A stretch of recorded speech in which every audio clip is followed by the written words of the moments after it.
But also in Cloud Empress, we're extending to the far future. And so there should be, I think, a constant sense of uncertainty, alienation, and wonder that sort of mix together, especially because the folks in that society are the descendants of a more advanced civilization, which again is one of the biggest tropes in science fiction and fantasy is, there was a great civilization that declined and da-da-da-da-da. So again, that's sort of that trope, that trapping, but what can we do with that in a new way, or what can I write that out in something that is a little more unfamiliar?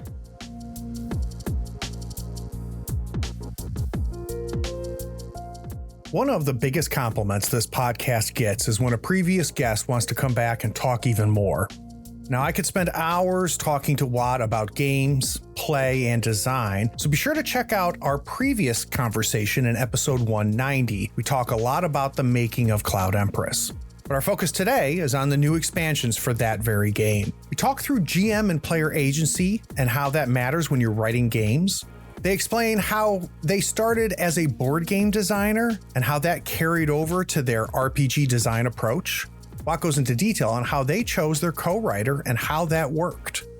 Now, if you ever want to crowdfund or learn how crowdfunding works, listen to Watt's great advice later on in this episode. Now, I bought the video game that we discussed in the Groovin' On segment minutes after we stopped recording, and I've been playing it, and it's amazing. Okay. Sit back, relax, and enjoy my time with Watt. So I'm Fleur Shortino. And I'm Chelsea Shortino. And when I'm not slaving away working on a flabbergasted expansion, I'm listening to Tabletop Talk. Howdy friends, Craig here. My guest today is Watt from Worlds by Watt. Now, Watt was a guest back on episode 190 where we dove into their game Cloud Empress. If you missed that conversation, there's a link to it in the show notes. Today, we're going to talk about some new expansions for Cloud Empress. Now, before I get started, though, I was complimenting Watt before we started recording on just how pretty these books came out, from the art, from the layout, and the quality of the information. So I am very anxious to talk about these expansions. But most importantly, Watt, welcome back to the third floor. Thanks so much for having me, and thanks for the kind words. So, Watt, you've already been subjected to the classic origin story question. So what I'm really curious to know is, now that the Cloud Empress campaign is closed, it's delivered, it's done, you're about to do the next dumbest thing, which is to start a new campaign after surviving the first one. I'm wondering, for those people that are listening, is there any big learnings that came out of it? Is there things that you think you're going to do differently this time based off of what you learned from the initial campaign? I would say, as someone newer to the indie tabletop role-playing game world, as a publisher and writer in particular, this was my first project being professionally edited. So working with an editor was a whole new experience, and I had to learn the terminology, the phases of editing, and those kinds of things. So that was a big change for me, and I think really brought the work to the next level. But development editing in particular was something I had no idea about. I knew we were going to include it in the project. I don't know what that term means. Yeah, so development editing, it's tricky because obviously there's a lot of game development work that happens. So I just sort of assumed, it's game development editing. I'm not sure, but so far as I understand, and there are many other folks that have written about this that are professional editors, but development editing looks at the overall work for its construction, the elements included and not included, what's there, what's missing, the order, and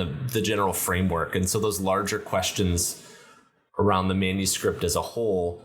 And then the next phase would be copy editing, where it gets into sort of the syntax and overall sentence structure. And then the final stage of editing is proofreading with an editor. And then with Cloud Empress, we also had sensitivity editing throughout the process, or at a particular phase of the process. So and I guess because I'm an idiot, I didn't realize that there was that, those different phases through editing. And I kind of want to work through them a little bit, if you don't mind. So let's talk about the development editing. When you got the first draft back from the development editor, what were some things that you were just like, oh, wow, I didn't even think about this, or geez, I never even want to consider this? Were there some particular insights at that stage that really had a huge impact on the final product?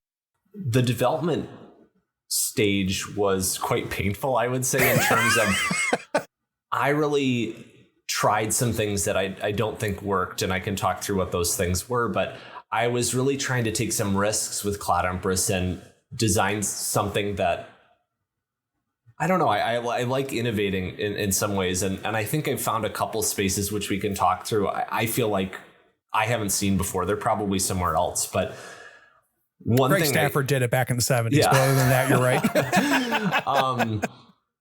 I would say one thing that I tried to do, and one thing I'm really interested in related to my tabletop role-playing game writing, is this idea of player agency. And I think with modern game design ethos, both in the tabletop role-playing game genre world, development, as well as in board games, there's this real emphasis on player agency. Mm-hmm. Player agency creates fun, give folks impactful choices to make. And I think that is certainly fun. And I think one of the reasons I go to games of a variety of different types is because I can do something in the game. I spend a certain amount of time, I put a certain amount of input in, and then I get some reward back. It may take a while, I might have to grind, but I know what the expected outcome is. And one thing that I'm really trying to investigate and explore and puzzle on is that's not how life works, right? Things happen for no reason. Things happen despite our best intentions. And I think some of the uncertainty in the dice rolls of tabletop role-playing games are exactly that, to simulate that uncertainty. But in some of the table rolls and some of the things that I was trying to do with the first manuscript, you would enter a space and it would sort of describe a scene and even some of your impressions of a certain character. And what we started to realize, or what I realized through the feedback that I got on the development editing, was I was almost playing my own game. So I was bringing characters around to do different things. I was writing prose that actually reflected my own view of a character. Mm-hmm. And so what we had to do was take it a few steps back and remove a lot of those things. Or I might do something, your character does this when you get here. And so it was a real direction for a character to move in a certain way. And I think some of those moments were very well written and beautiful and touching to me. Again, it was that moment of, oh, I'm playing the game right now. And these are things that players can experience, can develop on their own. And also sort of letting that pervasive trust to the reader. That's something that, for a number of reasons, we chose to do with Cloud Empress, particularly in the rule book. There isn't a ton of hand-holding in regards to how to play a role-playing game, how to interpret certain rules. And one of the decisions we just made was like, this is not going to be a very definitive guide to role-playing. It's not going to be probably most people's first tabletop role-playing book. And if it is, we think they'll be able to find other resources or consult the Mothership Survival Guide and the Mothership Warden's Guide. There's these other resources that are coming out that do a much better job. And so letting go of that, for instance, another thing with the rule book, I had 10 pages of how to play role-playing games, how to be a good warden and a good GM. And we condensed that down to something like 3 paragraphs on. Isn't that something? Because again, we chose the audience that we were trying to target. And also I do GM quite a few games, but there are folks that GM thousands of games to my dozens. Yeah. And letting those folks who know that best and who do that quite often and who have written about that already, let's let them take care of that. And I can focus on that setting piece and the world building that I think I'm most passionate about and excel at. So I got to tell you, obviously I've never written a game, but what I'm hearing is a struggle that I have had throughout my entire time running games, which is letting go of those aspects of agency that you just talked about. Stopping saying, you feel this way, or this is giving you that kind of a feeling, and learning to trust the imagination of your players in the same way you're talking about trusting the wardens that are reading Cloud Empress, right? And then ultimately that trickles down to how those wardens are running the game for the people. It is it's a tough line to toe because you also need to give enough meat for the warden and enough meat for the players to be able to do something, right? Mm-hmm. So you've got to frame it up.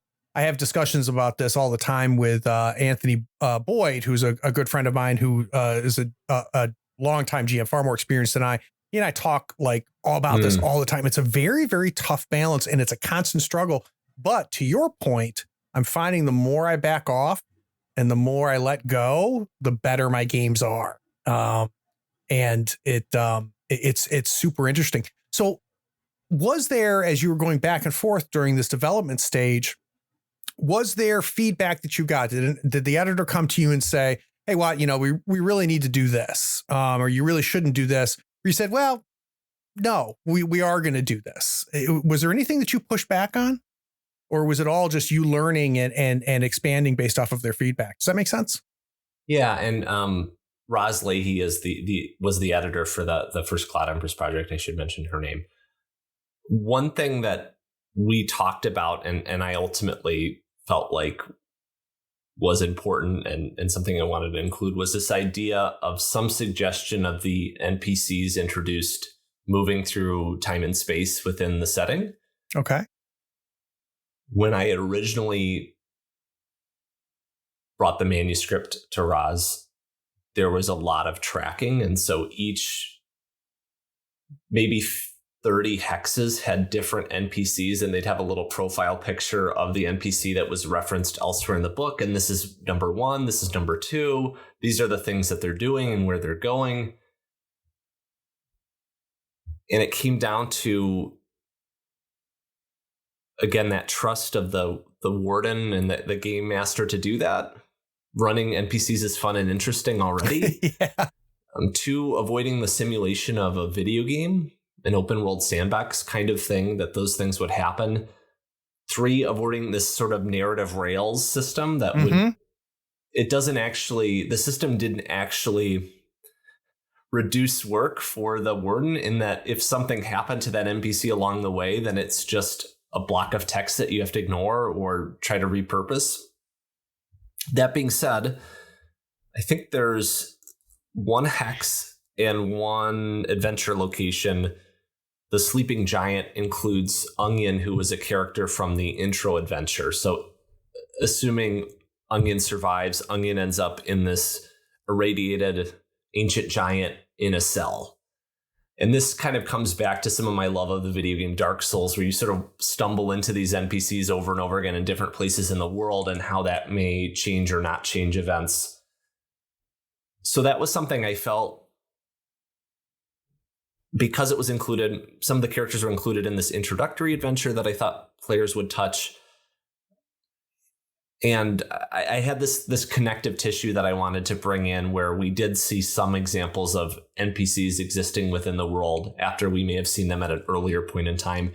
And that's something that actually carries forward into the 2 new expansions, Land of the Living and Land of the Dead. One of the beloved NPCs that I'm hearing about from the first book, setting book, Spikehead, makes another appearance. So we actually see Spikehead forward in time about 2 or 3 months. Oh, that's cool. In the early fall or mid-fall. And we also see sort of Prince Bug in a different area. So there's a couple key NPCs. We see Cloud in both of the books moving through a certain journey. So we took those elements, and I took those elements to the essentials, I would say. Mm-hmm.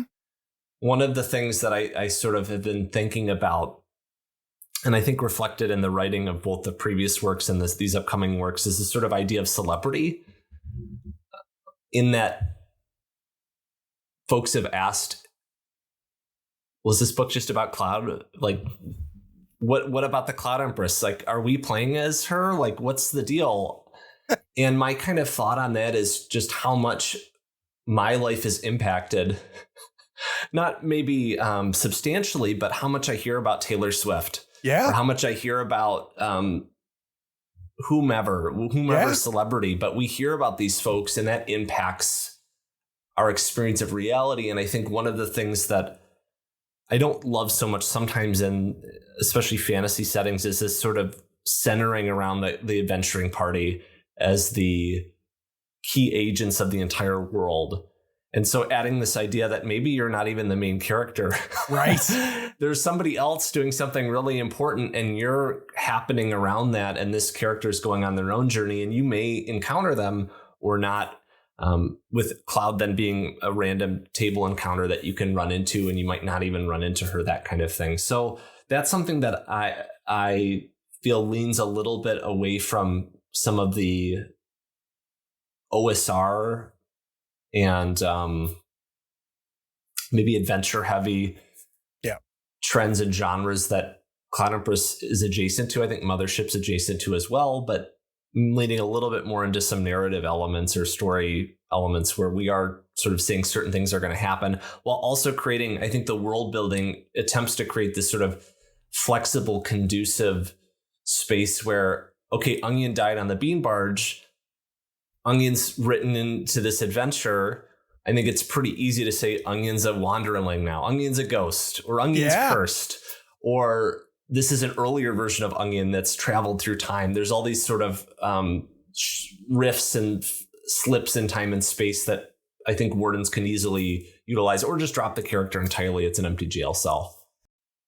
Yeah, it's super interesting. I mean, there is a style of game where the playing characters are the main characters. And I think of heroic fantasy as a kind of a generic term for that. And man, I got to tell you, well, when I was a kid, like teenager, that's what I wanted to be, right? I wanted to be Conan, right? I wanted to be the person who's shaping the world. And I'm finding myself being drawn more to what you're talking about, which is give me a world that's living and has, every NPC has desires, wants, and needs. There's politics that have their own wants and needs, and those are happening regardless. It's a little bit like the Blades in the Dark concept of the factions are doing what factions do, whether you are involved or not. And then let's drop our little tiny agents of chaos, our player characters in there and see what happens and let the world react to them. But the world's not sitting there waiting for you to show up. It's not this. It's not this 5-room dungeon where the goblin is sitting in the corner waiting for the PCs to, to pick the lock and show up, and he's going to jump up and attack you when that happens. Each one spread out one to a room, and you maybe two in one room, and they all just stand around. Yeah, it's super interesting, and it presents a neat challenge. I think of it from a GM perspective, but I imagine it's a huge challenge when you're developing a game. Is creating that feeling that the world of Cloud Empress is a persistent world. And anybody can drop in and they may have an impact. They may not have an impact. It may be large. It might be small. That's really, really interesting. And I've never thought of it I've only ever thought of that from a GM's perspective. So let's transition then. At what point, did Life and Death become something that you started to think about? Was that at the very beginning as you started work on Cloud Empress? You always knew that you were going to be expanding beyond the original book set, or did that pop up later? Cloud Empress is from the beginning, or very early beginning, been designed as a trilogy of these sort of larger setting books. Okay. So the first books are set in the lowland wastes, which is the gently irradiated and toxified sort of agrarian society that we see in the Land of Cicadas book. The second major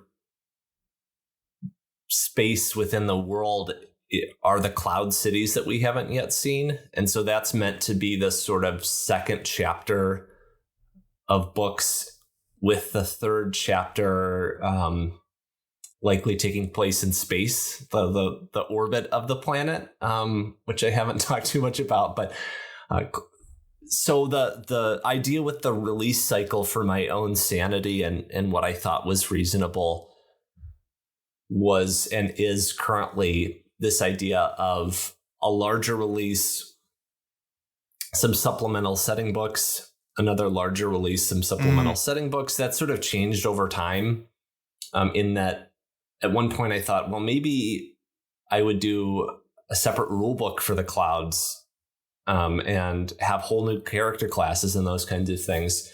How we ended up writing the rule book, it was really meant to fit a variety of different settings and different areas within the world of Cloud Empress. So that's not the plan, given I think the product confusion that it would create to have two different Cloud Empress rule books that essentially had the same information. I think I do a monthly Cloud Empress expansion on the newsletter. And so I think there's an opportunity to do some of those things in the expansion with some different backgrounds or gear or something like that might be more cloud related. But so that was sort of the idea, was to have a larger project, maybe with additional contributors every other year, with a smaller, more reasonable sized release. One of the ideas with the first release was to sort of make it this big party, this big event, and really introduce the setting as a big setting, which is really challenging to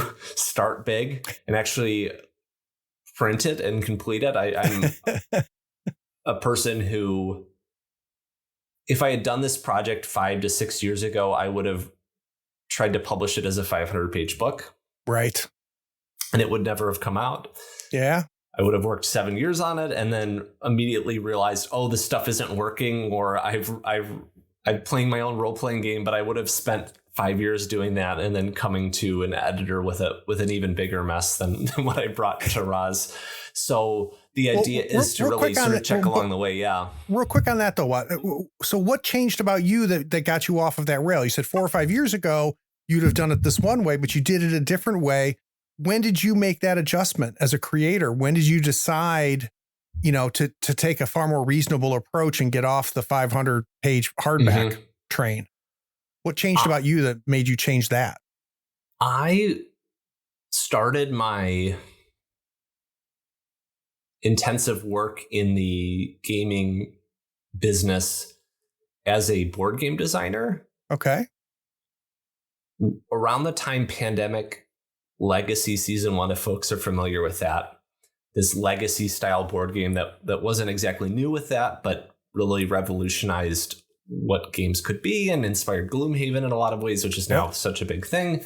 And Pandemic Legacy is still a big thing. But I had this idea of, I've always wanted to be a writer. I've always done writing in a variety of different fashions. And so I imagined, I think it's called Quantic Dreams, the video game publisher who did Heavy Rain and some other games, this idea of merging narrative with board games and making a really intense narrative experience that would change over time. And the idea was these two recently out of college people who are uncovering this mystery of a missing person and kind of Twin Peaks Stranger Things vibe. Very early on in its development, I got it signed with a publisher, which I was really excited about as a new designer. I had tried some smaller designs, and so I got this designed, and I thought, either way, I'm going to be working on it. Might as well be signed with a publisher while I'm working on it. But the monumental task of creating essentially 9 different games was so overwhelming. And so I had written about, I still have it somewhere, 50,000 words of branching narrative paths and interactive storytelling. But fundamentally, the game did not work. I mean, it worked, but it wasn't fun. And people loved the story. People would tell me, oh my gosh, I want to find out what happens next with the story.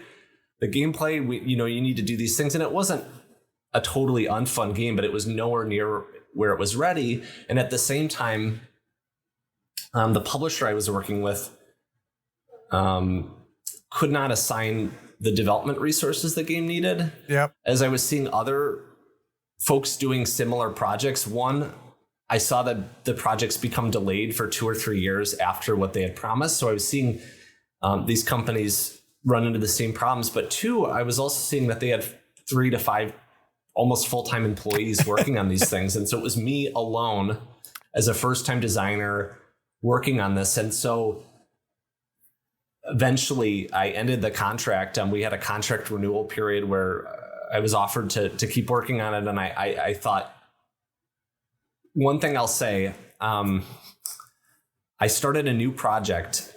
I knew that was going to end. I thought, let's start new. Let me take the knowledge that I had and start a new project, and started that and play tested it. And it was like I was in the same place as I'd been previously, in that the design was not working. And there's a book by Seth Godin. I think it's like How to Quit or something about quitting. But there's this idea of knowing when the right time to quit is.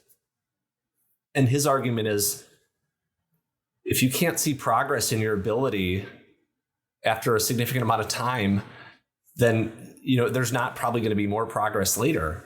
And so it was this moment of, I don't think I have the skills, or at least the capacity to do this area that I'd like to do with board games. And so I stopped and I looked at, okay, what are the things that I want to change about the way that this was happening? One, I want to publish my own work so that I'm not beholden to an external company's resources. There's certainly a lot more risks involved with that, but I realized I want to be the person who decides how the marketing happens. I want to be the person who decides when and how we publish. I want to have key input around art direction, those kinds of things.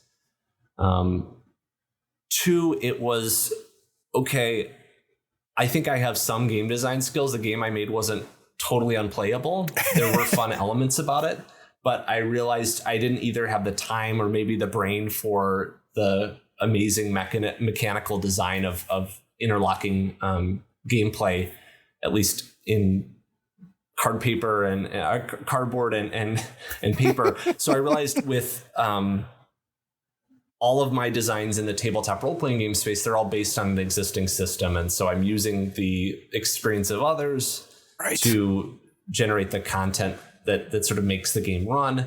And then three is that to get back to your question after a long circling story. Three was setting deadlines, reasonable deadlines, and realizing based on my experience with that game, which was like 3 years of working on it an hour a day, realizing I don't want to work on something really ideally longer than 6 to 8 months. Now projects are around a year, but I'm doing the graphic design, I'm doing some of the art so that the work changes over that time period. And when I'm in one phase, I'll start working on the next project in the other phase. And so there's some staggering that makes the work a little bit more interesting. But even with these games, I mean, it'd be great to get the timeline down a little bit, but past a year working on a project doesn't particularly feel fulfilling to me. So that idea of what can you do in 6 to 8 months, given your resources, is a question I ask myself a lot. And is that a function of what you needing to see progress to keep encouraged? Do you need those milestones and to be able to hit those milestones in order to keep a sense of momentum, or is it an attention span that you're growing as a creator and you outgrow what you're working on if it takes too long? Like where do you fit in there? That's really interesting. I would say the attention span is real. Yeah. I, like many creatives, if it were up to me, I mean, I'd have a million games out, different ideas, different worlds, different settings, those kinds of things. And so I'm trying to be really selective about that. Ideally, I will be launching at some point in the next 2 years another world setting system kind of thing, a hack of another system. And so I do want to explore particularly a more solo focused game world with a different context and setting. I would say too, I am a professional project manager. Interesting. And I think human brains really don't work well past maybe 6 months. Yeah. It's like maybe you can comprehend 6 months, but most people, I don't think, myself included, can comprehend past about 6 to 8 months. And so I think there's been some real interesting research about how badly humans are at planning things.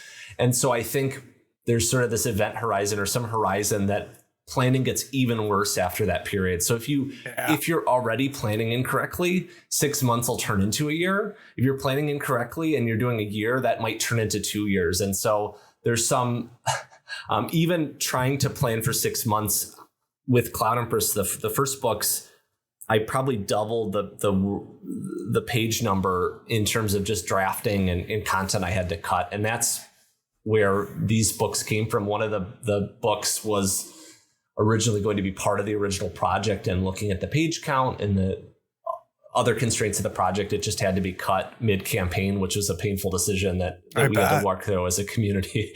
And people were responsive and appreciative of, I think, just keeping things moving forward and getting it done. But we removed this biome called the Deadlands, which is this sort of like Bloodborne inspired disaster crater full of ash and ruin. Really cool, I think.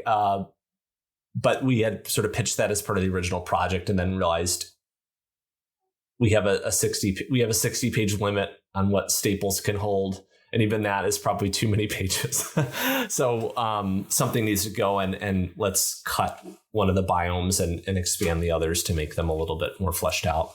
And do we see those biomes showing up in either of these expansions, or do we see them? Okay, where do we see it? Talk to me about it. So Land of the Dead is the biome that we took out, and I mean, it really should have been as long as it's going to be, and so I feel like that's a great use. So it's the Land of the Dead is one of the two books. The pitch is sort of Land of the Living, Land of the Dead.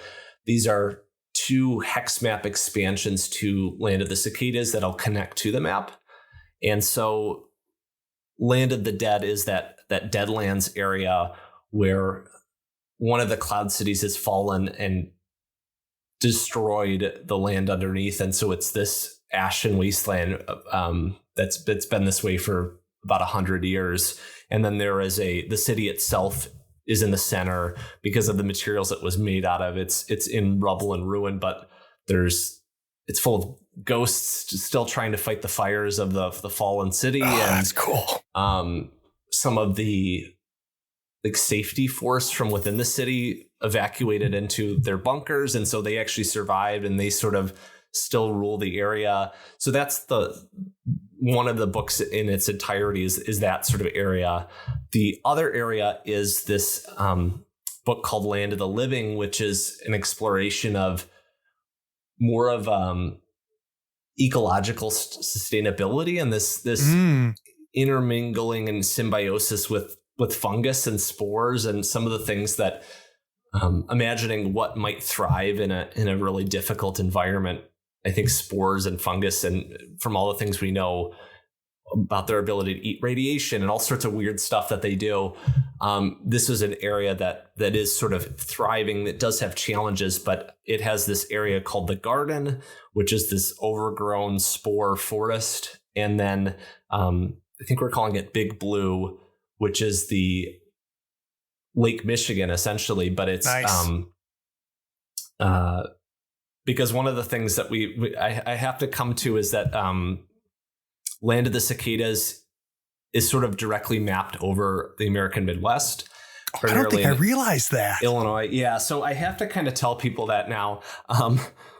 So the mapping process was really looking at the American Midwest and then imagining it millennia in the future. And so one of the reasons we want to talk about that a little bit more, though, was Minnesota has a vibrant and populous Native community, Indigenous American community.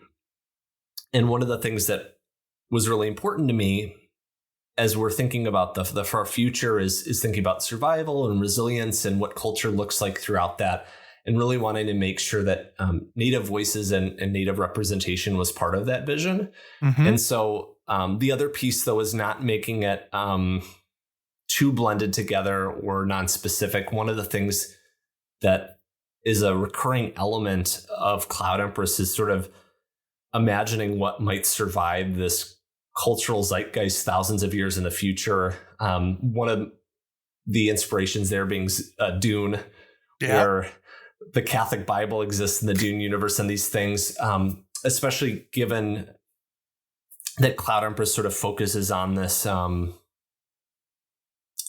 psychic fabric that sort of is woven and unwoven and things that appear throughout time a la Dark Tower. There's a Dark Tower reference there with some of the Beatles music being pulled through different realities and things like that. So that second book is really about a group of people that live amidst this slip and bend in fabric and in time and reality among spores, and also really a sign of resilience and ecological stewardship from this, advanced indigenous community that's worked with the land for thousands and thousands of years already.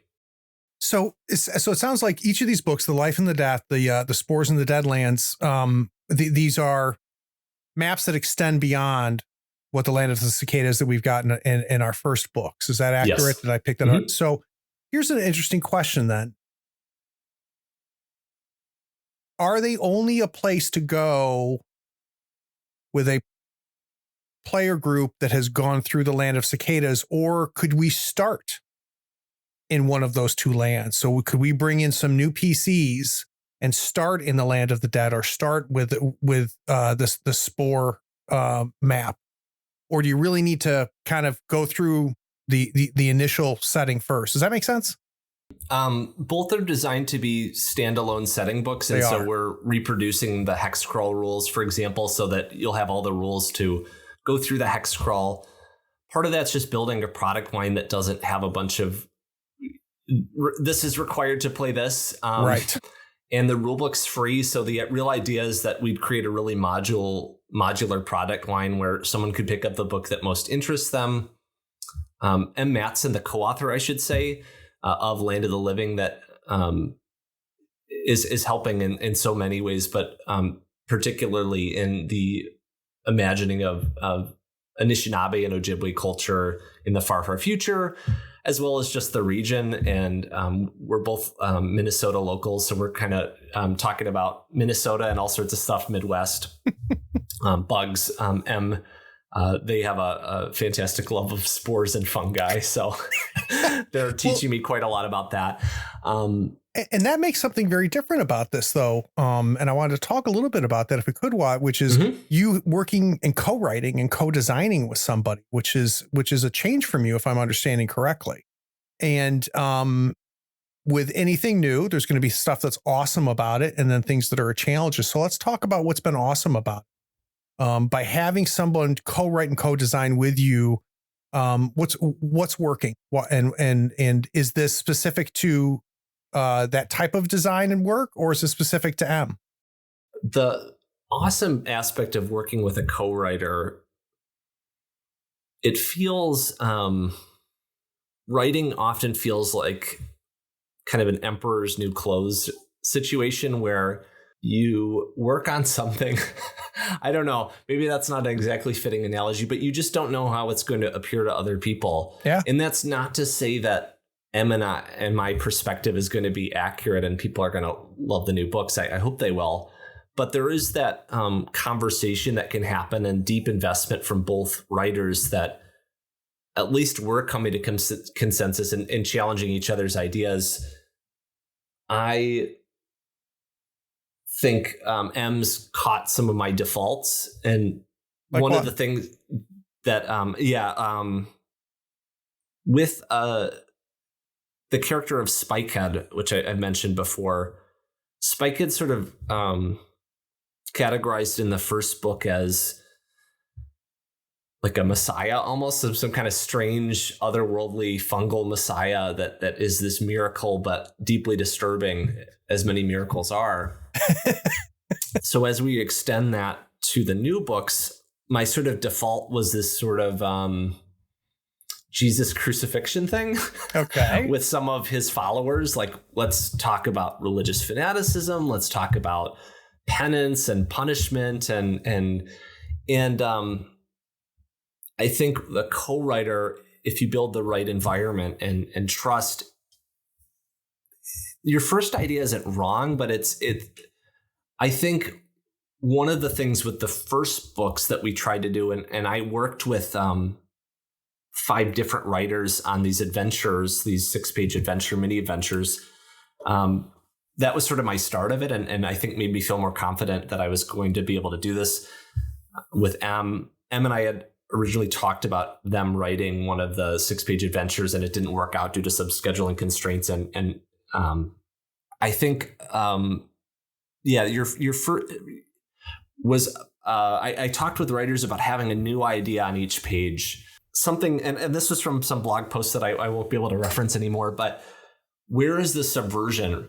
And each element in Cloud Empress really tries to introduce familiarity with subversion. I think the familiarity, as I talked about, I'm constantly talking about it, is really necessary to bring a group of people together, particularly, okay, what is this like?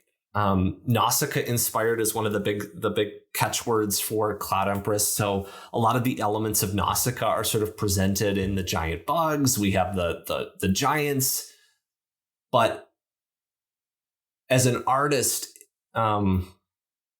if it's not remixed, if it's not speaking to our current culture or something personal within the writer, myself or the adventure writer, whomever, it feels like kind of an empty commercial act, I would say. Mm-hmm.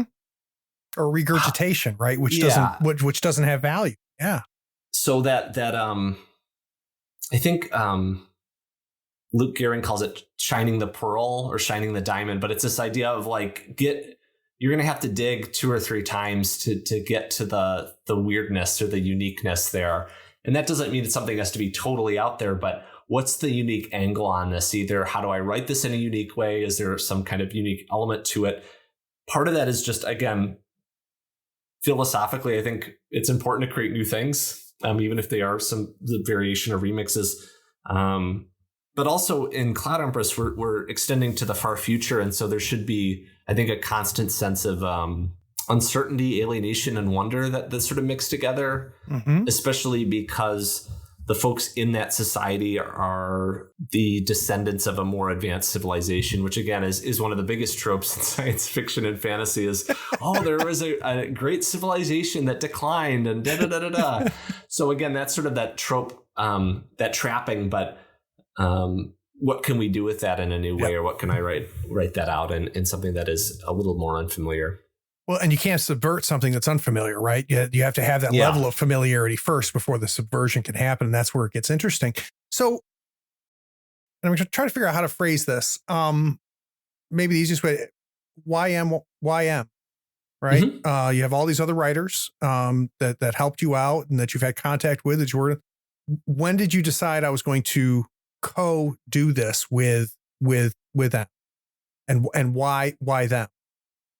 I would say I really sort of let my gut go with things in terms of how stuff will work out. One of the things that's, I would say, most important when working with anyone in the probably at all, but for me in particular, is communication and trust.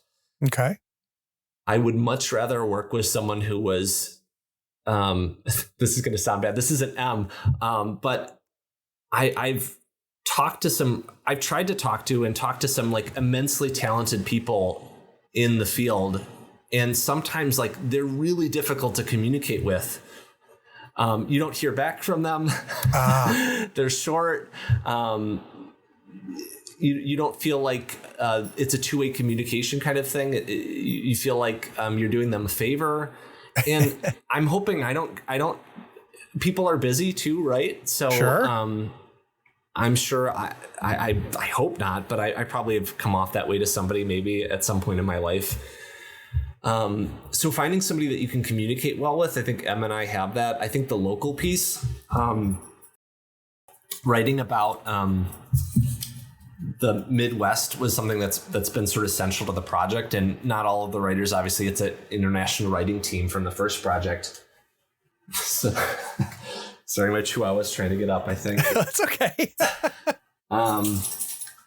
Where should I pick that up? Okay. One of the things that really thought valuable working with Em was this sort of, we're both in the Twin Cities. So there's that Minnesota connection, the Midwest connection. I had seen some of Em's work on Coyote and Crow, which was sort of the initial connection.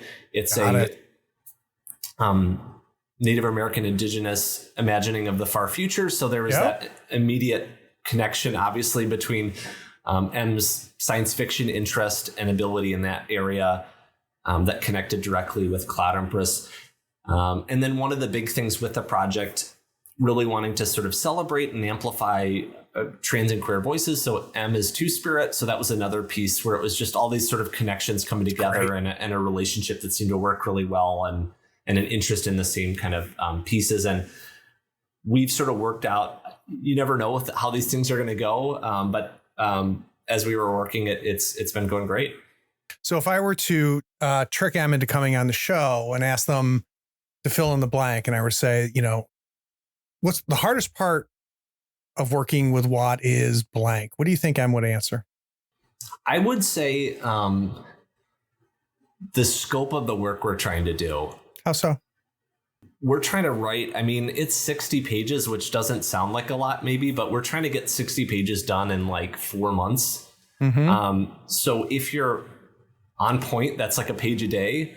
But the conceptual work that needs to go into that. And then the other piece, I don't know if I have it here.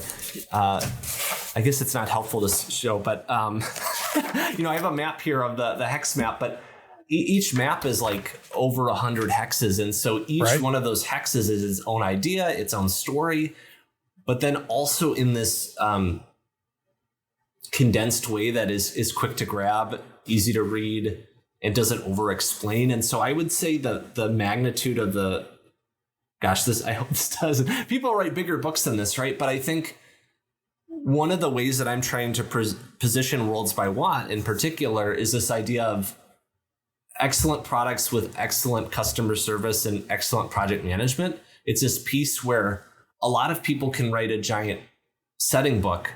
I don't see a lot of people getting that done on a regular basis or within their project deadlines or at a cadence that means that folks will be able to engage with the world on a recurring basis. Part of that is creatively, as I talked about earlier, I have this 3-chapter arc planned. And so part of me is like, I want to get this out there.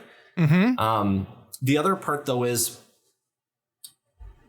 Kickstarter projects fund reprints. They continue the attention given to a product.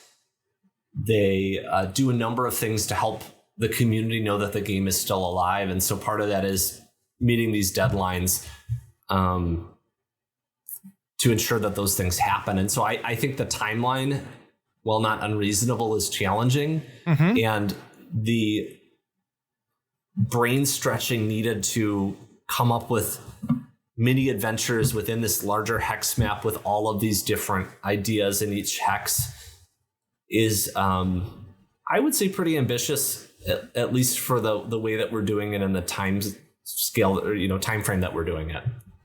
Well, I can tell you, having gone through the first books, the word that comes to mind is concentrate. So do I have books that are thicker than my Cloud Empress books? I do. I've got several, but I'm amazed at how much is packed in there as kindling for me to burn on the table.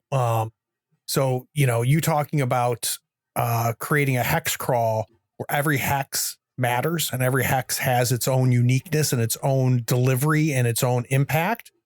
There's a lot of hex crawls out there, Watt, where there's a lot of empty hexes. So they might have the same number of hexes that you do, but then, there's maybe if you're lucky, a random table that's taking care of, 25, 30% of those hexes. And I think that that's significant. You have a very strict approach from a planning standpoint. It comes from your background. We talked about that a little bit. What I'm always finding interesting, and we talked about this with in the first interview, but I want to talk about it here. Are you done when you hit that milestone, or is there an unknown of knowing when you finish? Like, when do you put the pencils down? Do you already know what that looks like, or is that defined as it goes? It's easy to talk about how things start, and we've talked about that, but when do we stop and say life and death, done? We're pushing it out there. We're going to go ahead and start the campaign. We're going to deliver it. How do you work through that as a creative, deciding when it's ready and when it's done? I'm glad you brought this question up because I'm going to have to go back and listen to my answer because I think I have some new perspective on this. Yeah. I'm going to forget this person's name, so apologies to this writer. But one thing he talked about, he's an essayist, and he wrote an essay about Michael Jackson, maybe in 2009, 2010, I want to say, and it was sort of defending his legacy. And he sort of comes back to that. I don't know if he removed it from the collection or rewrote it, but was like, I was wrong about this, right? Wow. Like, I have new information. I was wrong about this. And included that in this collection of essays during the reprint. And I sort of align with that thinking in that even in the editing process, I was making changes past when I was probably supposed to be, at least according to my editor. I'm sure it made them happy.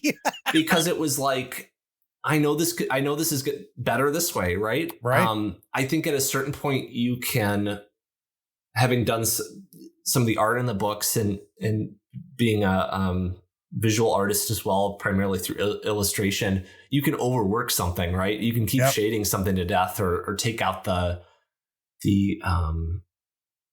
I don't know, the uncontrolled, like wild aspect of art that I think shines through that can be over polished in certain mediums and in certain moments. So I think for me, at least wearing my publisher hat, I think it has to do with trust in the financials of product release. So let's stark reality right there. And I don't think it's all bad, right? I think with one of the things that I'm really excited about that is sort of a recent development in getting the courage to do it is, for instance, we're going to be, ideally, if everything goes well and the project isn't a total failure, printing a box. We're going to make a box for Cloud Empress in the new campaign. So everyone who backs is going to get a box. It's ideally going to be a nice box, because one of the big complaints folks had, and I mean, I have many, many copies around my house, is it's not easy to store and showcase zines. And people are saying, I want to put this on my shelf. Like, I want to highlight this among my other favorite books. So really great problem to have. Oh my gosh, thank you so much. But how do we come to that challenge? So that's like a product revision where, hey, it was not feasible because I did all the fulfillment myself. We printed in, I think, California. Nice. It was just not possible to print these boxes with my level of experience in the way that we were doing fulfillment. We're upscaling. I'm upscaling. We're going to be doing professional fulfillment, probably printing in China. I'm not entirely sure on that, but for a number of reasons. So those are things that are possible now, and I think will make people really happy. In the same token, I do listen to feedback around the original game. So there's things in the rule book around the organization that folks have given me feedback on. Hey, I attempted this thing around intersplicing lore into the book in a couple different places so that it would be a more enjoyable reading experience. But people have said, hey, it's kind of hard to find stuff and confusing. Yeah. Right. And so that's an experiment I tried that I think people brought some valid criticism to. And the suggestions are just, hey, if you move this page about Imago here next to the Imago table, it would be a lot more usable. Yeah. Okay, that makes sense. And I don't think the reading experience is that impacted. So stuff like that, minor like rule tweaks. There's been some like artwork adjustments I want to make and bringing it closer to that thematic vision. So with another it's sort of a another performance. If you're a musician, it's another performance I get to have. Now, one thing I'll say, at least my experience as a backer of projects and a consumer is, I'll give an example. Atlas Games came out with a new version of Persona 3. Yep. And they purposely did not include some of the expansion content in previous versions. And the speculation is that they're going to do a upgraded edition in 2 years. They've done this with a number of games where they come out with a game and then 1 or 2 years later, they put exclusive added content to make it sort of the deluxe or Persona 5 Royal Edition, right? That fixes a lot of stuff. And so some of that is, I understand from a creative side, you learn more about your game when you have this broad audience enjoy it and play it. But at the same time, from this consumer perspective, it can create some pretty negative goodwill. Yeah.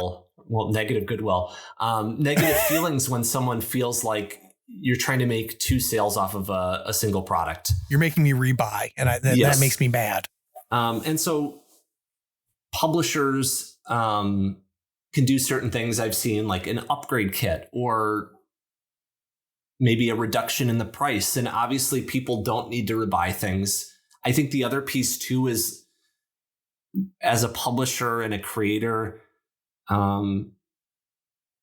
there are different markets, right? Different people. And so I think the Kickstarter market, crowdfunding market, is a group of people with a certain set of tolerances for risk and a certain level of, they want exclusivity, they want speed, they want to be the first person to get something, they want to value, there's different things. So I think there are people that, hey, I'm willing to wait a year or two to get the refined version. I'm playing a board game right now called Voidfall that came out from Mindclash Games that has some errata and things wrong in it. But I'm loving it, right? And I wouldn't want to wait a year for that. So it just sort of depends on the product and the experience you think you'll have with it. I think the other benefit with at least the way that I'm working, folks will still get the updated PDFs. I mean, I know that's, people love print and I sort of focus on print. I don't think there's anything so egregious that it feels like we needed to immediately rectify, thankfully. There are, things that I want to fix and correct, like I've talked about. But I think the other piece is, with Drive-Thru-RPG, folks will be getting the updated editions, at least like revisions to current things. There's this, one of the things that, as someone who's a future thinker, right, and just strategic about certain things, I mean, there will be, I think, at some point, a Cloud Empress Revised Edition or second edition if the game's successful.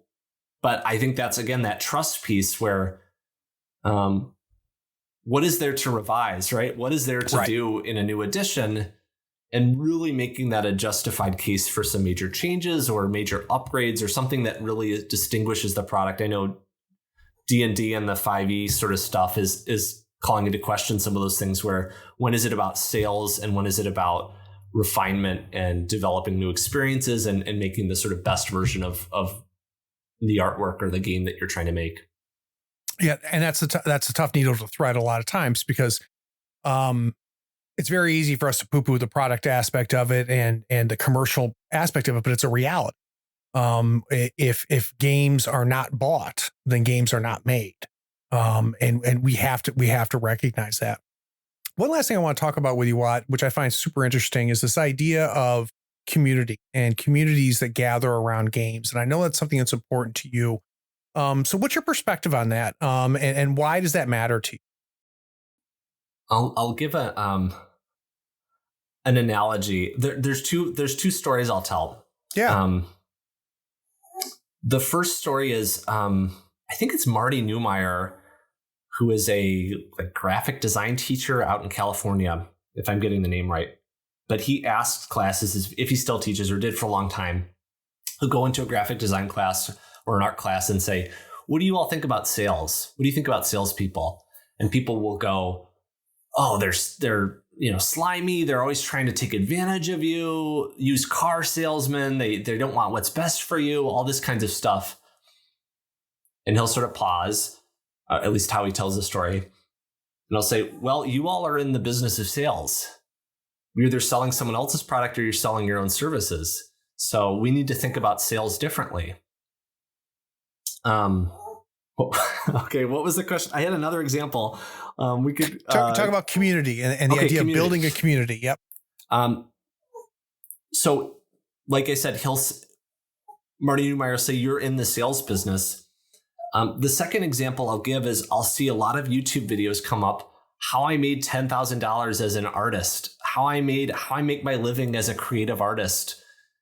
And you look at these folks, And sometimes they'll be explicit about it. Sometimes it'll be more vague, but underneath that is a strong YouTube business, right? Right. So they have tens of thousands of followers or millions of followers that are supporting their work. And sometimes they either monetize their content in such a way, they sell their artwork through that, they leverage that community to find an agent or do all these other things. And that doesn't mean they're not hard workers. It doesn't mean that they're not artists themselves, but we live in an information economy. And so community is primarily the work that I do, I would say. How so? What do you mean by that? I guess it's not only the thing, but I would say that if you are making something that you want to share with others, you all of a sudden are in the space of sales and community creation, community management. And I guess maybe that's not the largest emphasis at all moments, but I was pretty reluctant to open a Discord, for example. I have a Discord now. Right. Because communities are scary. Okay. In general, for you in particular, or both, or? Yeah, I would say for me in particular, I've been a part of a number of communities through the mid 2010s that like through the Me Too movement and through a number of things, even pre Me Too movement. I mean, there are really horrible actors in communities doing horrible things, right? And I've seen a number of communities unravel. And the two approaches that I've seen are this really trust-based approach. Like we all know each other. We're all good, right? Like we wouldn't be like that. We wouldn't do that.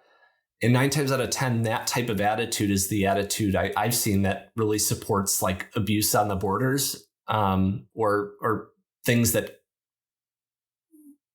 beloved community members.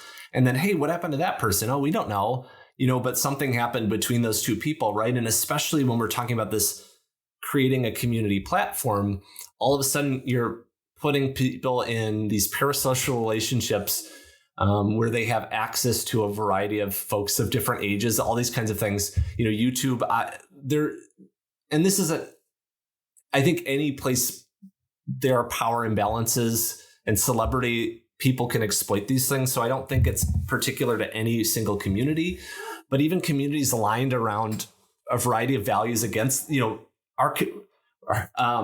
here to fight against harassment. I mean, there's harassers in anti-harassment communities, those kinds of things for a variety of reasons. So that's a reluctance because it's not a matter of if those things will happen. It's a matter of when. And correct. And so what does that mean? I think that means we just made the big step of bringing on some moderators, right? And I purposely brought 2 in so that we'd be 3, so that we could vote and we wouldn't have a tie. And I think the idea is that I won't have a super vote or anything, so they can outvote me on certain things related to the community. Building myself in, I've seen this in a local Buddhist meditation community, places their senior teachers as executives monitored by a board and in relationship to others rather than the arbiter of the community's growth and health and all these kinds of things, because I think it would be very easy to position myself, and this sort of has to happen when you're setting up community. I think at least around your own games, is like, I have a larger voice than other people, right? And so what do I do with that voice? How do I use it? Weird stuff that happens, questions you never thought you'd have to answer. Like someone's posting a kind of negative review of my game that I don't agree with, and I don't think it's like well constructed. Like, but do I take that off the Discord, right? Like, right. What do I do? Somebody posts that and wants to start a conversation about their review that I don't agree with about my creative expression. And ultimately it's like, hey, that's their opinion, right? And creating ground rules that sort of support that. So, what's the point, though, of community, right? I guess role-playing games, as I'm sure you bring so many groups together. I mean, role-playing games is a communal act. Role-playing games is an act of community. And so I think there's so many levels in which creating and supporting healthy community ripple out for instance, we have every couple of days a rules question, right? Or how to interpret a rule, or how to create a positive experience for my group. And so I can't say that this person would they be playing Cloud Empress if they couldn't ask that question? Maybe, right? But it's a safe space for them to ask that question, and it's a way for us to encourage them that maybe Cloud Empress will be their favorite game, right? Yeah. Or maybe Cloud Empress will be their favorite community. And I think particularly too, one of the things that is special about my work, at least to me, and one of the reasons why I feel like it's so important that I publish, there are too few games that I think try to use gameplay and a community around a table to explore challenging political, philosophical, religious ideas, right? And I think one of the things that I try to bring to that is a sense of play, a sense of questioning. I try to be really reserved in terms of providing any kind of answers. But for instance, game designers have a lot of control in terms of, I'll give an example. And one of the reasons why I went with the mothership system, there are so many games that systematize health, right? Your physical health, but much fewer games that systematize mental health, right? And we know how our brains interpret information and deal with stress is like a really big thing, right? Or how violence is dealt, right? One of the things that I think was most important to me, I tried to pick up on, I think, what I see in human nature around the real costs and reluctance to come to violence that I see in human beings. I think violence does happen, obviously.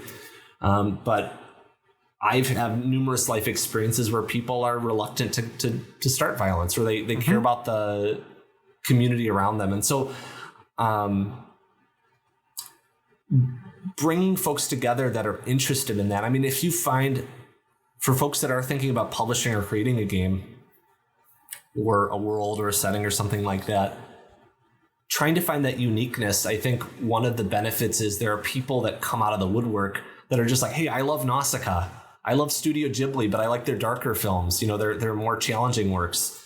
Hey, I really like Dune, and I like ecology, and I haven't seen that ecological focus. So people come to it for different reasons. And I think if your game strikes a resonance there, or your brand strikes a resonance there, people want to come together. They want to talk. Part of it too is like everyone has a Discord. So,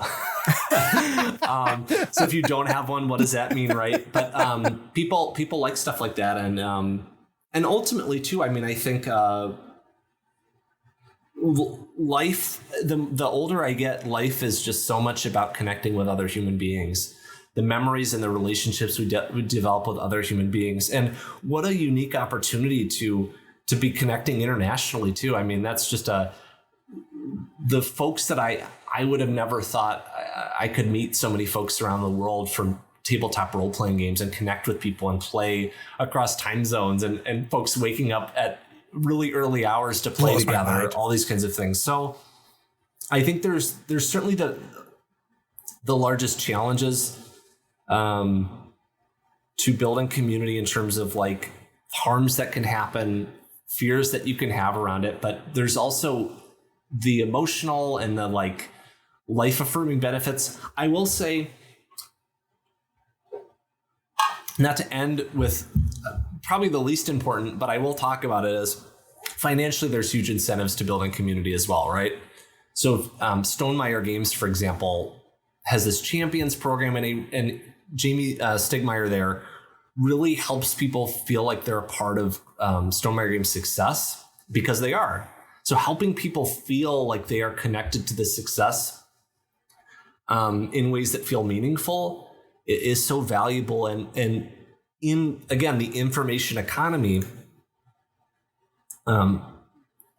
there's a tremendous value to somebody sharing something on social media. There's a tremendous value in someone backing on day one. on recommending your newsletter, all these kinds of things. And so to me, those have to be the like ancillary benefits or the subsequent benefits to the stuff I talked about first. Because if you come at it from that cynical piece, one of my least favorite things in crowdfunding is the social media stretch goals. I don't know if you've seen those, but it's like, oh yeah, I hate them. If people I understand share why they're 200 there. times, Yeah. I'm like, how do they know that? I don't know. It just feels bad, and I think that's true with a lot of life. It's the external motivation is just sometimes makes it a lot worse than that intrinsic motivation of like, wow, I really believe in this game. I really trust this person. I really care about this community, those kinds of things. If you lead with that, or you can build that over time. And I think the other piece I'll just share is, I used to, I don't know. I mean, Cloud Empress was pretty successful in the first Kickstarter. And I used to think about, how do I get there? Yeah. As I'd see other people's games. And for me, it's like, how am I ready to handle the next step? I think I did that. I don't know. If I hadn't done Hot Stuff on Shore Leave, I couldn't have done Cloud Empress. If I hadn't done Werewolves of Wall Street, some of these little zine jams. I mean, Exalted Funeral taught me through like how and where to publish, you know, and a 40 print run was like huge to me. And they even said, hey, if you need help paying for it, we can help you, and so those things all build on each other. I gotta tell you what, I have worked around Exalted Funeral. So I've been a customer of theirs for a long time. And I've talked to a lot of people that work with them. I have yet to hear anybody say a bad word about them. Every time I talk to somebody, they're like, they're great, Craig. They are fantastic. And it's interesting for you to have, this sounds like that, the same experience with them. Because I love them as a consumer. Yeah. And I think, I don't know anybody over there like super well, beyond my business transactions and those kinds of things. And obviously, the story I just shared about helping me kind of get in the door. But I think what I've seen is they take risks and they invest in community. That's what it feels like. If I had never published anything and I came up with this Werewolves of Wall Street book, I think it's okay. I mean, it's not great. It's pretty good. I don't know. It's somewhere between okay and bad. There's things that suck more. Let's leave it at that. I mean, it's a fun book. You can find it online.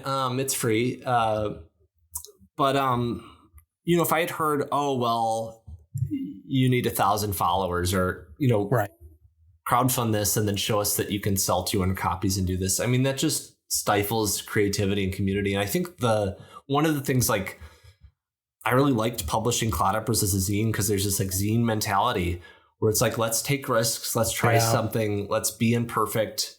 Let's like be active and get stuff done and publish. So I think that kind of ethos and that community, Spear Witch is another one. Yes. Love them too. Yeah. There's Igloo Tree, who's been my fulfillment partner. I mean, there's all these little folks that are just passionate about the medium and the creators and the fans. That stuff is infectious and it really, especially early on, I think, like I said, there's these like pivot points where if it was a bad experience, would I sojourn on and continue? I don't know, probably, but who knows? Yeah. The like $200 I got off of those books, like folded into my next project. And, so all that kind of stuff. And you learned from it too, right, Wad? I mean, it's not just the $200. It's what you learned through that, beginning, middle, end process, I would imagine too, right? Yes. Yeah. And making mistakes at the right level. Yeah. Make mistakes when you can. And don't chase, if you chase a success that's bigger than what you're ready for. I think one of the things I'll just share finally is sort of like more Kickstarter and crowdfunding creators fail when they're successful than probably when they don't fund. Yeah. There are probably a lot of projects that don't fund, but the biggest failures are the successes that are unplanned for or unprepared for. And I'm not exempt from that, right? I don't know what tomorrow brings, but I'm trying to do things one stage at a time. And actually, I was hearing an interview with Denis Villeneuve from the new Dune film, where he was talking about, like, I really wanted to direct Dune, but I knew I wasn't ready. And so I took on, Blade Runner gets us to Dune, right? Each movie has a larger budget, and you need some experience. And I think the other piece too that I'll just share, and I'm talking a lot, is just it's like you're on a podcast. It's just how freaking miserable do you want to be when you're doing this stuff, right? Oh, I mean, God, it's so true. If it is incredibly stressful doing something new in front of other people. And so I could only imagine if Denny went out into the desert with like 800 people and had never, been on set before. It like, oh my gosh, So I think that's the thing too, is like doing new stuff. I think it's healthiest when it's a stretch. It's like a little bit more than what I'm comfortable with. You have to be a little uncomfortable. Yep. Not so far out there that I'm going to get launched into space or like ruin my reputation or life. And all that with the context that as we come back to, like, we're not the agents of our own success in life, I believe. We Luck play is a hand in huge that factor. Yeah. If I had tried to publish, I'm thinking about international shipping, like you add risk the bigger your project gets. And so there's catastrophes waiting to happen, I'm sure. So what, after talking to you the first time, and what happens with me on this podcast is we have this initial conversation, and then there's a period of time that passes, and then I edit the episode, and that's a whole new experience when I revisit the conversation as opposed to having the conversation live. And one of the things that I picked up on when I was editing our first episode 190 is I was really enamored with your ability to talk about growth and talk about your journey. I thought you did a phenomenal job with that. We're doing it again this episode, which I really appreciate. And I've been trying to think of an interesting question for you related to that. And here's what I'm going to try, and you tell me whether I fail or not. So let's say that I have got somebody out there that is trying to get something published. They're working on something and they're really, really struggling. What aspect of their struggle would make me go, I know who you need to talk to. You need to talk to Watt. Where do you think you have become a bit of a resource and an expert? And all of these different aspects of growth that we've talked about, if I were to refer somebody to you, what do you think is something that you could provide that's unique to you after all of this experience? That's interesting. I would say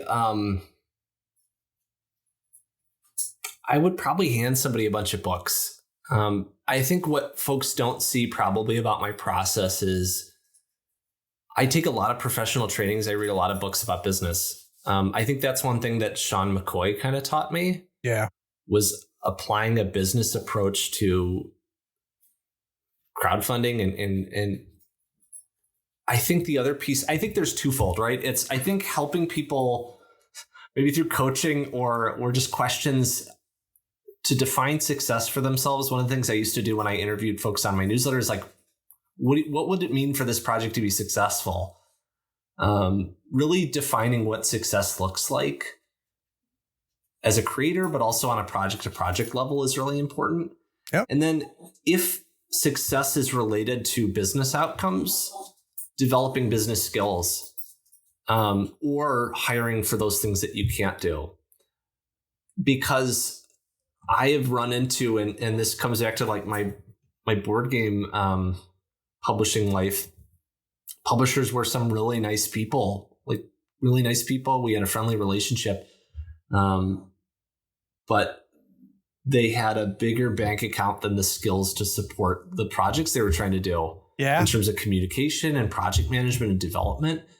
And a great idea and a decent size, you can have a decent sized budget and a great idea, and it just sometimes doesn't come together without the ability to answer emails, the ability to project timelines, these kinds of things. So, a lot of my thinking around getting stuff done has to do with lean and agile, and this idea of creating a minimum viable product.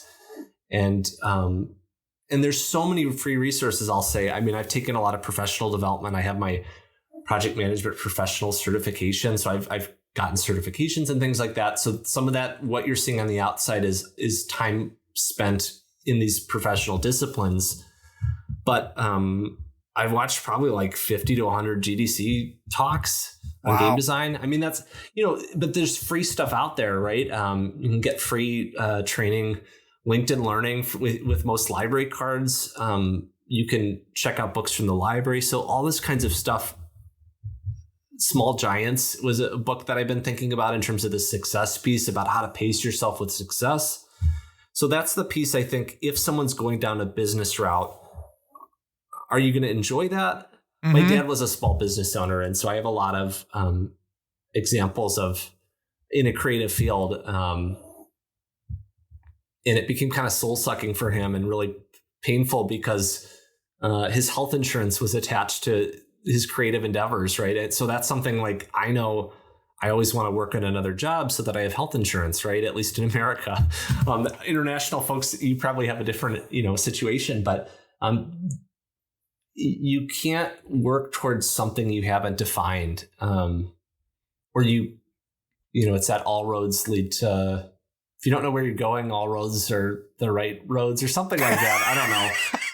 Great analogy, but picking a place where you want to go and then just thinking about what are the next couple steps to get there. And then also, I'll just say this. I have ADHD.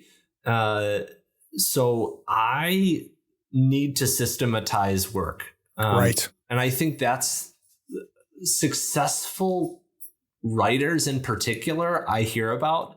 I did a mentorship with Luke Gehring, and Luke Gehring has a writing process, right, to get writing done every day. And it's that you hear that a million times, like, a pianist, when I'm gonna give, the audience knows if the pianist hasn't played for 3 days, the pianist knows if they haven't played for, 1 day, all these kinds of things. So building a practice both of how to track and deliver tasks to other people, as well as commit to completing creative pieces, because the breakthrough that I've had in my creative life is being able to write whether I want to write or not. Mm-hmm.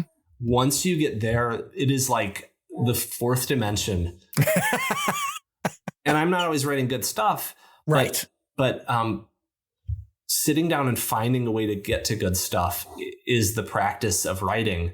And, I have a notebook for inspiration and those kinds of things, but Stephen King's on writing. I mean, you pick up these things and you learn these practices from people who are a little further down the path. But I think it's that vision mixed with the real logistics of just how work is done in a human body in a material world. A quote that I love and comes from a somewhat problematic person, but Schultz, who created Peanuts.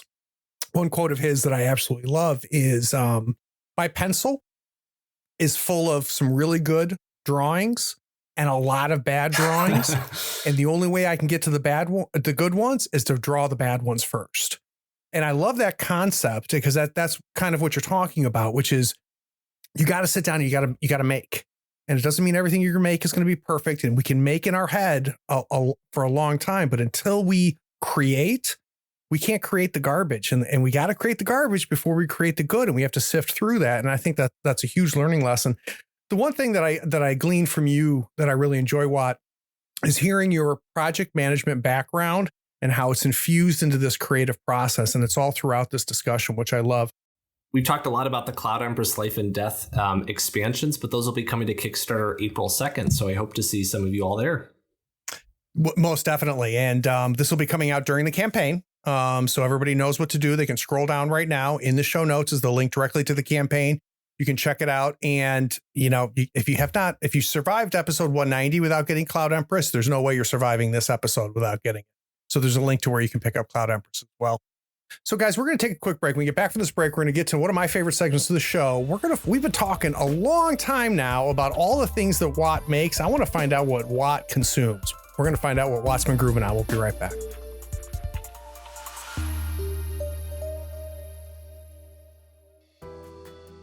Hey, it's me. I'm interrupting this episode, and I hope you're enjoying it, and I bet you're anxious to hear the rest. But before we jump back, I need a favor. Do you know someone who might enjoy this episode? Can you shoot them a quick message or maybe even send them a link to it?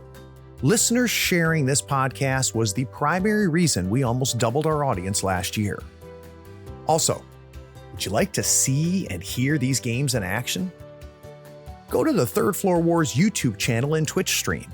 Our actual plays combine compelling role-playing, character-driven action, and system tutorials. We create great stories while lifting the hood and showcasing the game mechanics. Links to both are in the show notes. Okay, last thing, and I mean it. Have you rated this podcast on your pod platform yet? Maybe even written a short review? It is a simple way for you to be even more awesome than you already are. Okay, now I'm done. Let's jump back and listen to the rest of this episode.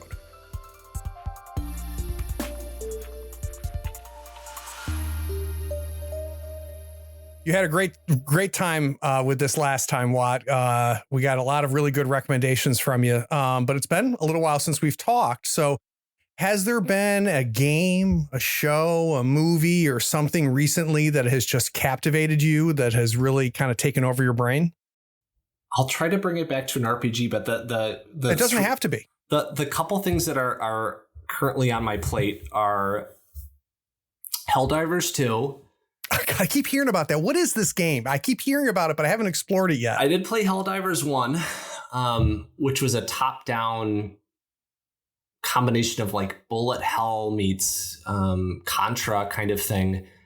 Helldivers 2 is a third-person action shooter where you get murdered a lot by bugs and robots, framed around this fascist, freedom-loving in propaganda government kind of piece. So there's this large satire piece. I guess it's Starship Troopers, right? That's the best way to put it. So it's the Starship Troopers imitation. For some people don't see this, think it's real, not the satire. Yeah. So it's hammy on the satire. There's giant bugs and some other things. It has a really enjoyable game loop.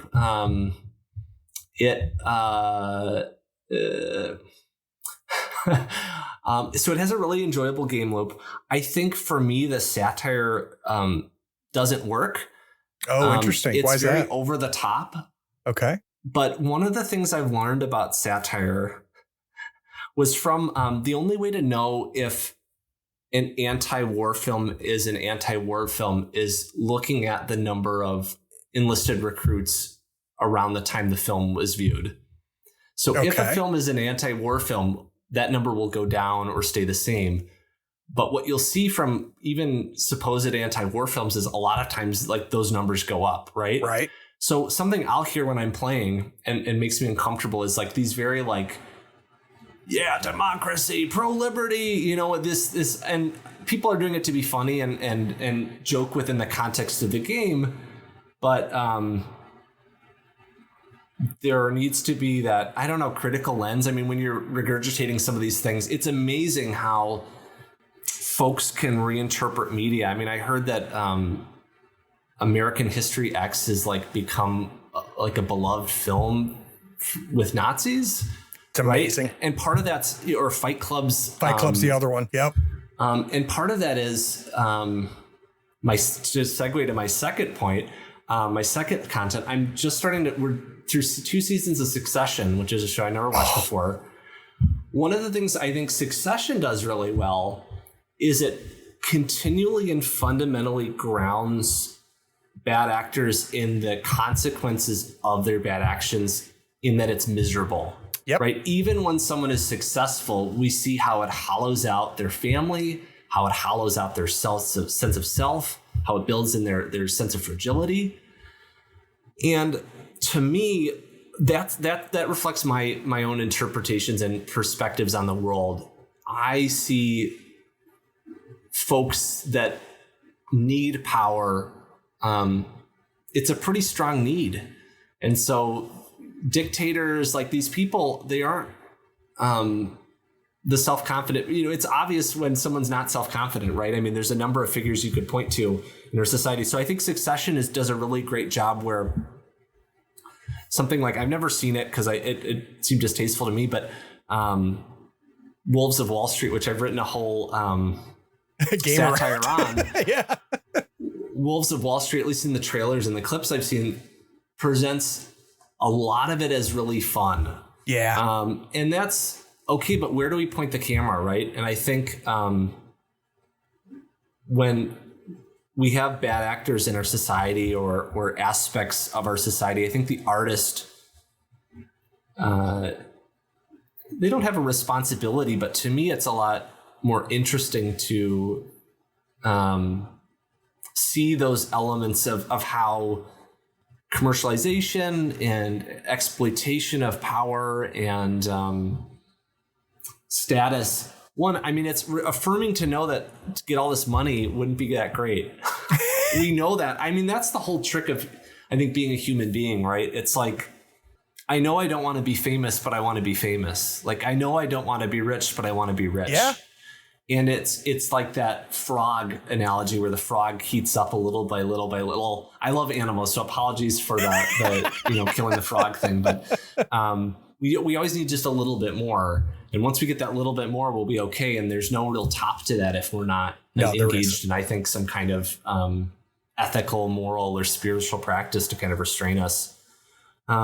Succession is really interesting to me, Watt, because for several reasons. One, I loved that show. And it's a miracle that I enjoyed the show, because typically I bounce off of shows where I hate everybody in the show. Yeah. I typically need somebody I can identify with and somebody I can root for. And you're not going to find that in Succession. Cousin Greg is, I mean, kind of a but by the end, Cousin Greg. Well, I don't know yet. Okay. So sorry, you didn't tell me you're not done yet. That's my fault. Oh my gosh. Okay. No, I'm looking forward to it. We're going to get through it in like a week or two. So what's fascinating is, even wherever you are right now, the fact that Cousin Greg is the closest we have to somebody we can identify with. It's shocking if you were to explain to somebody who Cousin Greg is. They're going to like, wait, he's the one you like the most? And blackmailing and just generally incompetent and using nepotism so it's that, yeah. Weaponized incompetence. I mean, it's all over the place. But what's fascinating, this is why I think the show creators and writers are truly talented, is, and my wife and I talked about it, because my wife is the same way. We tried to watch White Lotus and we couldn't get through five episodes. Yeah, I think I was one episode or two. Yeah, I'm just like, I don't like any of these people. I don't care about any of these people. And I get what they're trying to do, and I don't want to watch this. But Succession sucked me in. What they do is something very interesting. And especially by the end, and I'm not going to spoil anything, but you end up loving little pieces of everybody. So you piece together your hero. and you hate pieces of everybody. So you piece together your villain. And the way that those creators and writers were able to navigate that and make me care about these people, and then to land the plane the way they do, it's an astounding piece of work. Succession is. And it comes down to not only the writers and the creators, but holy Christmas, that cast is unbelievable. There's not a weak person on that cast. And how often do you come across that, where just like literally everybody is firing on all cylinders? Like, I did not realize what an actor Tour de Force McCulkin was. Had no idea. Yeah. And he's I'd only seen him in Scott Pilgrim. Yeah. Yeah. Just absolutely astonishing. So yeah, I'm with you on that. I do want to go back to the game though. Mm-hmm. So there's something, and again, understand that I've never played the game. I've never even looked at the game, but there was something I saw, and I want to say it was probably on Twitter. Someone said that game is a perfect encapsulation of the prisoner's dilemma. They said there's kind of two choices you make in progression there. You can not work towards this. There's apparently a bigger goal that everybody can contribute to, and you progress a little bit, but if everybody reaches that goal, there's going to be huge benefits to it. Or you can just do your own thing and progress on your own. And this person is studying how people are deciding whether they're going to contribute towards a bigger goal or whether they're just going to focus on their own goal. Is any of that making sense to you? Because I thought it was super interesting. I have not found that to be the case. I might not be playing optimally, but essentially there's this larger Warfront campaign that's going on. And so you pick missions and the success of those missions potentially. Okay, there's been apparently there's some certain types of missions that are more beneficial to individual advancement. But if you complete a set of missions, there are percentage points that are then sent up to the larger campaign or the completion of the planet. So that's interesting. Yeah, I think it is a very team-based game, which is the interesting aspect of it. But one of the things I try to do with Cloud Empress is it's an anti-violent game with a lot of violence. And I think that's how Helldivers is to me. It requires a lot of teamwork, but it's incredibly easy to kill your team.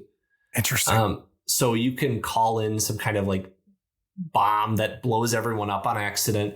And so it creates this really high-low experience where you can fail. I think that's the piece of a lot of times teamwork is almost impossible to fail in certain games, or they take off a lot of, in Helldivers, the guide rails are pretty much off. It's got a really, really honed game loop. I think that one of the things I'm thinking about is you have this sort of larger framework of, these different mission types, but there's just so much that can go wrong. And I think that's one of the reasons why I love Mothership is it's like this compounding failure that is really funny. And so I think that's the other piece that sort of alleviates some of the, oh my gosh, I just got blown up. It's kind of funny though, right? Or I just did that. Like, oh, and I'll type in slowly, like, my bad, I just killed the entire team. But you can bring people back quickly. And I think the other piece that I think about is frameworks for healthy community. And one of the things that Helldivers does is they're longer missions. They're 30 to 40 minute missions, which is surprised that I can do that in my life nowadays. But you can drop into existing missions and you can leave existing missions. And there is an impact on the team, but it's not too significant. The host can also kick people really easily. So it's this longer format that has this drop in, drop out thing that creates it from becoming especially toxic. Like I've played League of Legends and there's a lot of toxicity in that community, at least when I was playing. The other comparison though is I played Final Fantasy 14 and they have sort of smaller bite-sized chunk dungeons that are like 10 to 15 minutes, but everyone needs to be there the whole time. And it's pretty hard to kick people. So that's the sort of comparison. I think Final Fantasy 14's community seems a little bit more healthy right now.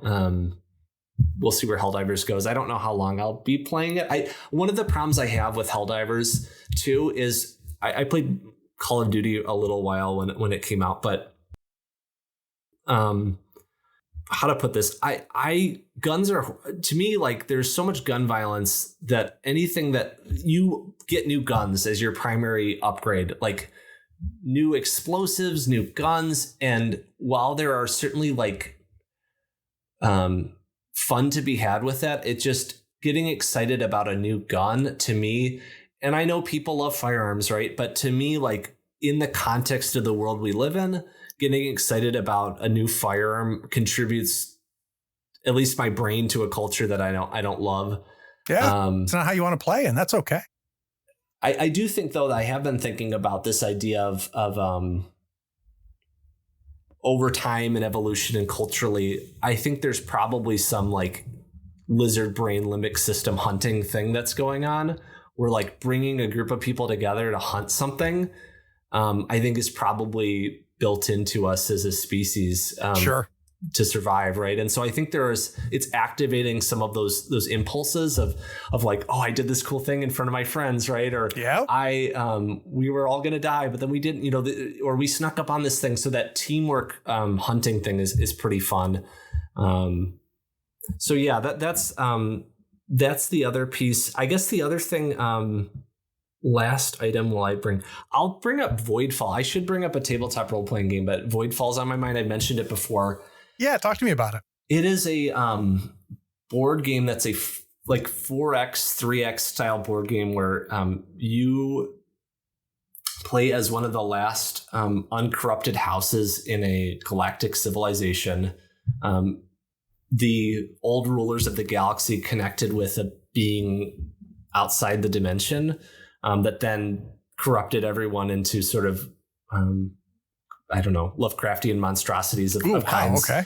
They still use ships and stuff, but the reason the game's really cool is it has a tremendous solo mode. So you can play Twilight Imperium, for those that know, is one of my favorite board games. You can essentially play a single player Twilight Imperium experience. So you have your unique faction, you have this economy that you're setting up, you're moving ships around to do different things. And the depth is tremendous. It has 3 rule books. One of them is a 4-page glossary that looks like hieroglyphics. There's about 400 different symbols. Wow. But it's one of the things that's interesting about it as a former Magic player. How do we design games, right? So most games now are designed for a single play experience, at least board games, selling it really on that single experience. But where I'm at with, at least right now, is like, I'd rather have a game that's really difficult and painful to learn, but I can play it for 5-10 years. Like, that's how people are talking about this game. And I've played maybe 7 or 8 times now in the couple months I've had it. I have to get a giant folding table out.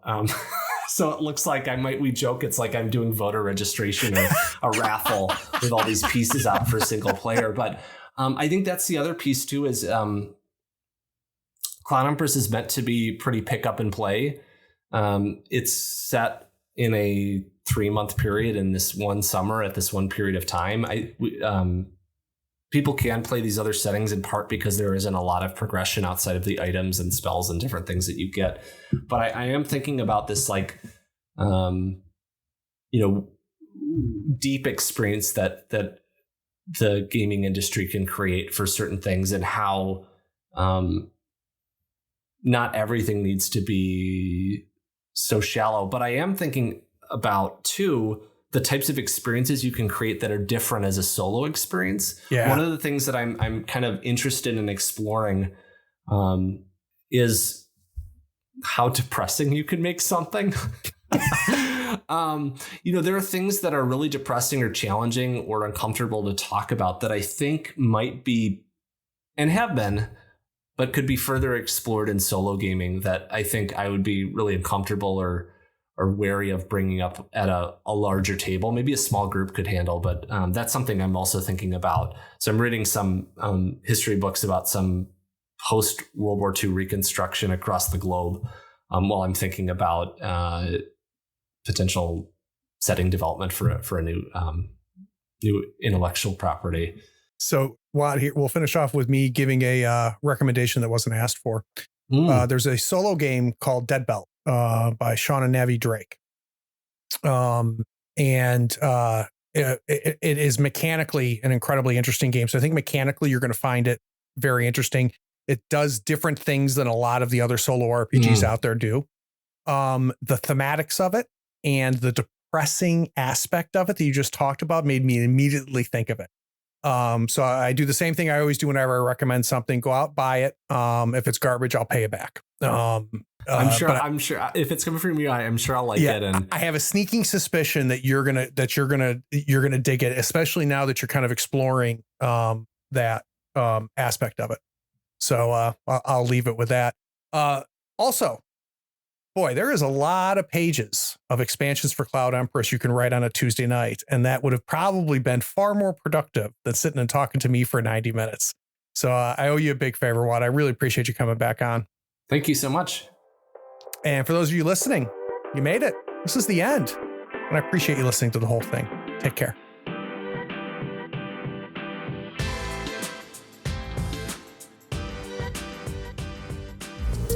We hope you enjoyed enjoyed this episode, subscribe to Tabletop Talk and share it with your friends. Check out our content on YouTube and Twitch. Follow us on Twitter and Facebook and stay updated on everything coming from Third Floor. All the links are in the show notes. Take care, floorheads.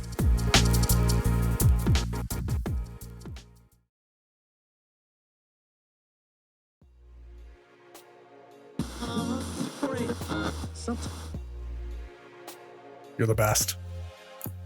Well, thank you for always great questions, and it's really fun when it just feels like I do some interviewing, so I know you're probably looking at things and planning and stuff in your head, but it felt very organic and just like, let's just talk about cool stuff and creativity and art.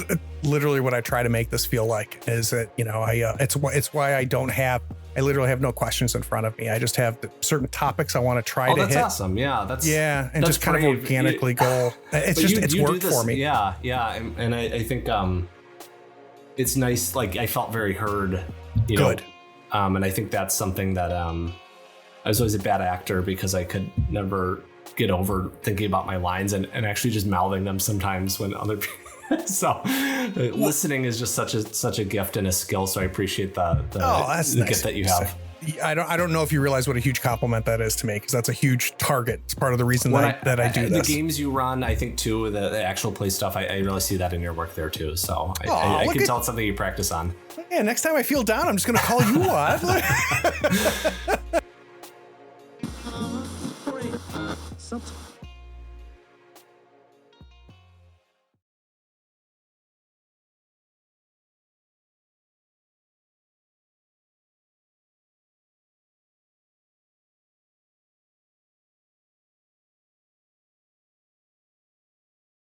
Oh, hey, are you still here? Wow. Well, the episode is over, but if you're bored, why not go to patreon.com and support the show for as little as $1 a month? Yeah, you can just scroll down and get the link. It's Patreon that makes this and all of our other content possible. Don't you want to join the other floorheads on the Patreon Discord? Anyway, thanks for sticking around. Take care.